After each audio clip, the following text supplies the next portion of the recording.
भाई खुद के घर में पानी नहीं संभल रहा है, नहरें सूख रही हैं, किसान परेशान है, बड़े शहरों में लोग टैंकरों के भरोसे बैठे हैं, लेकिन पाकिस्तान भारत को युद्ध की धमकी दे रहा है।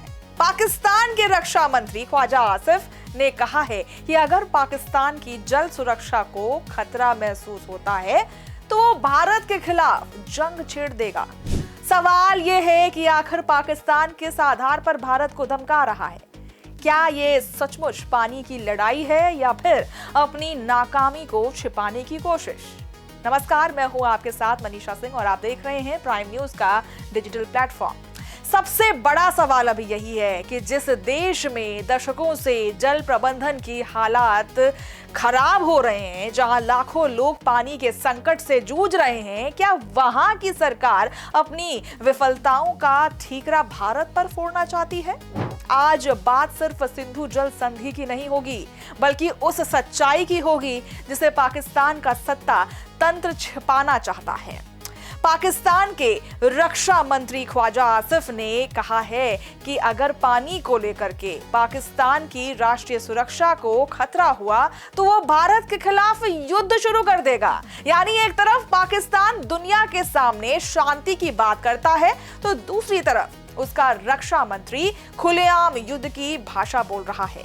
लेकिन यहाँ एक तथ्य समझना होगा हमें, यह बेहद जरूरी है। भारत ने सिंधु जल संधि को बिना कारण निलंबित नहीं किया था। अप्रैल 2025 में पहलगाम में हुए आतंकी हमले में 26 निर्दोष लोगों की जान गई थी। भारत का आरोप है कि इस हमले के तार पाकिस्तान प्रायोजित आतंकवाद से जुड़े थे।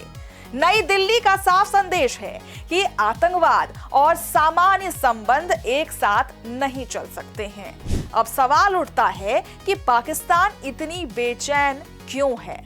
जी हाँ, सवाल यही उठता है क्योंकि पाकिस्तान की कृषि, उसकी अर्थव्यवस्था और करोड़ों लोगों का जीवन सिंधु नदी प्रणाली पर निर्भर है।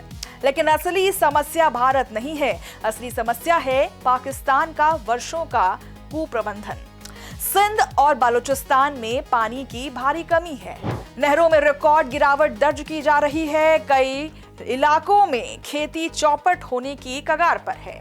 कराची जैसे शहरों में लोग पानी खरीदने को मजबूर हैं। यानी जिस संकट की जड़ें पाकिस्तान के अपने सिस्टम में हैं, उसका दोष भारत पर डालने की कोशिश की जा रही है। सोचिए उस किसान के बारे में जिसकी जमीन सूख रही है, उस परिवार के बारे में जो हर दिन पीने के पानी के लिए संघर्ष कर रहा है। उन्हें भारत के खिलाफ युद्ध की धमकियों से नहीं, पानी की उपलब्धता से फर्क पड़ता है। लेकिन जब सरकार समाधान देने में नाकाम हो जाती है तब अक्सर दुश्मन तलाशे जाते हैं, और यही हो रहा है। और इस समय पाकिस्तान की राजनीति में भारत सबसे आसान निशाना बनता दिखाई दे रहा है। दिलचस्प बात यह है कि भारत पर आरोप लगाने वाले पाकिस्तानी नेता खुद स्वीकार कर चुके हैं कि उनके पास हालिया स्थिति को लेकर के पर्याप्त जानकारी नहीं है। यानी सबूत कमजोर है, लेकिन बयान बेहद आक्रामक है। यही वजह है कि कई विश्लेषक इस बयान को सुरक्षा चेतावनी से ज्यादा राजनीतिक बयानबाजी मान रहे हैं। एक ऐसा नैरेटिव जो जनता का ध्यान आर्थिक संकट, जल संकट और प्रशासनिक विफलताओं से हटाने का काम कर सकता है। पानी का संकट गंभीर है, लेकिन उससे भी ज्यादा गंभीर है उस संकट का राजनीतिक इस्तेमाल करना। भारत और पाकिस्तान के बीच मतभेद अपनी जगह है, लेकिन एक सवाल बार बार उठ रहा है, और वो सवाल क्या है? सवाल यह है कि अगर पाकिस्तान को अपने लोगों के लिए पानी की इतनी ही चिंता है तो दशकों तक जल प्रबंधन को बेहतर बनाने के लिए क्या किया गया? और क्या युद्ध की धमकियां सूखी नहरों में पानी वापस ला सकती हैं?